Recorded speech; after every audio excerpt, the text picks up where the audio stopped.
What are you thinking? Beautiful, beautiful. Way hotter than in Holland and in Italy as well. But very beautiful. It's not my first time here. Nah, oke, teman-teman, kali ini saya akan kembali lagi ya membahas mengenai kabar terbaru dari timnas Indonesia, dan di sini pun saya akan fokusnya mengenai updatean pemain yang akhirnya bisa bergabung bersama timnas. Ini ada kabar gembira ya, yakni sosok Caidas ini akhirnya menginjakkan kakinya kembali ke Indonesia. Ini diposting ya melalui akun Bapak Hamdan Hamedan tadi pagi, dan tentu ini bisa menjadi kabar gembira ya bagi kita semua bahwa sebenarnya Caidas itu berhasil menepati janjinya bahwa dia akan datang ke Indonesia tanggal 18 sesuai dengan panggilan yang memang dilakukan oleh PSSI. Ya, menurut saya sosok Caidas ini terasa spesial ya, karena memang ini adalah pemain yang sangat kita tunggu-tunggu bagaimana debutnya. Dari awal proses ya, dirinya menjadi bagian timnas ya, bagian warga negara Indonesia, ya menurut saya sosok Caidas ini adalah pemain yang paling lancar prosesnya. Hingga dirinya ya diambil sumpah, itu adalah pemain yang paling lancar. Dan tidak butuh lama ya dirinya memproses ataupun mengikuti ya proses menjadi warga negara Indonesia itu bulan 9.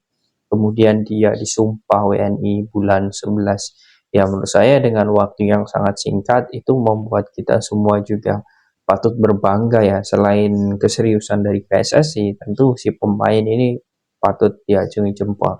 Oke, kita akan membahas tentang sebenarnya peluang sosok peluang sosok Caidas ini untuk bersaing nantinya di line up.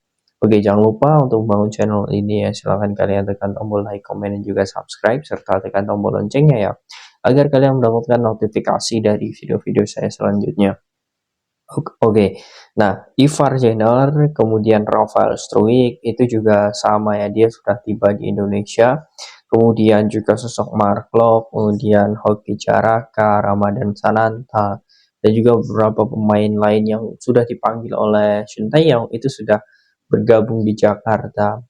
Ya, hari ini ya pukul 9 ya, dan juga sore nanti akan ada menu latihan yang akan dimainkan, dan juga ada beberapa tactical game ya yang akan juga dilakukan oleh Sintayong demi menghadapi Vietnam di tanggal 21 Maret. Nah, oke, ini kita kembali lagi ke sosok Caidas. Nah, Caidas ini penampilannya bersama Venezia menurut saya di 12 ya, 12 laganya di musim ini itu sudah sangat luar biasa. Di awal kita agak sedikit meragukan karena ketika dia terkena cedera di organ dalamnya ya, itu membuat kita khawatir apakah sosok Caidas ini akan tetap menjadi pilihan Venezia. Nah, ini menjadi pertanyaan besar waktu itu. Dan ketika dia datang disumpah menjadi WNI, dia dalam kondisi kurang sehat dan dia masih dalam masa penyembuhan bersama klub. Nah, itu membuat kita sedikit ragu dan juga pesimis apakah sosok Caidas ini akan tetap menjadi pilihan utama.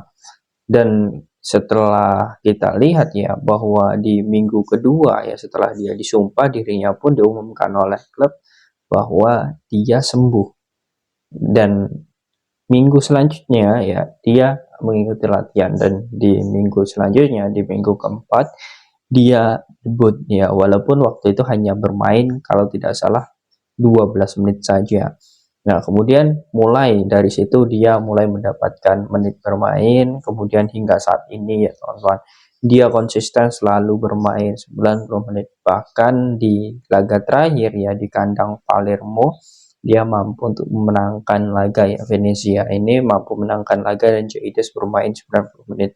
Nah, ini poin yang sangat bagus, artinya dari segi kualitas ya dan juga bagaimana fisik dirinya itu tidak diragukan lagi sosok Caidas ini. Nah, ini bisa menjadi poin bagi timnas Indonesia karena memang kita sangat melihat ya di Piala Asia kemarin kita banyak beberapa kesalahan di lini belakang.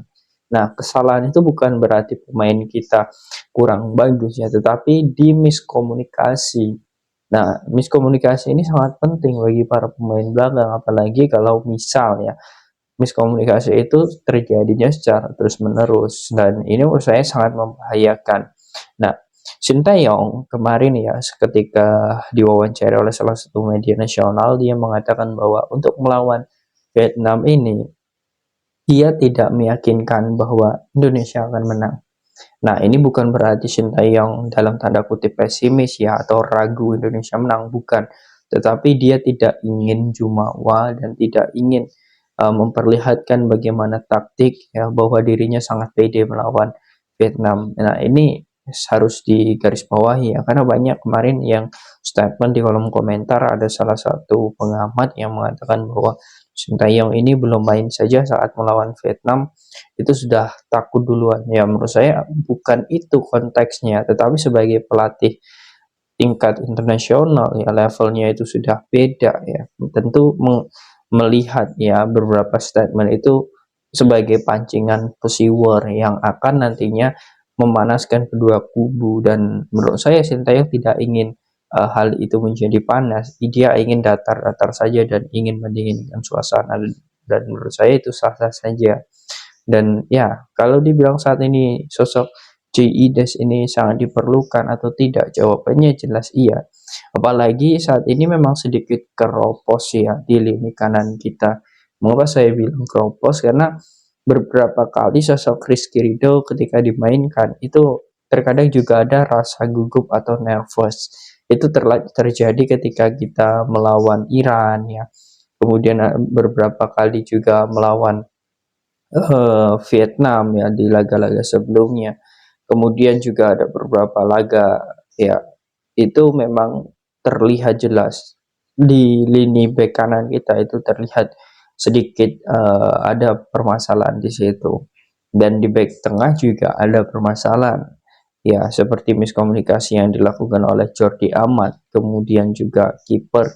Nah, itu juga kita memiliki kelemahan di situ. Nah, diharapkan kembalinya sosok J.I.Des ini ya, ini diharapkan nanti bisa untuk meningkatkan bagaimana kekuatan dan juga daya jelajah di lini belakang timnas Indonesia.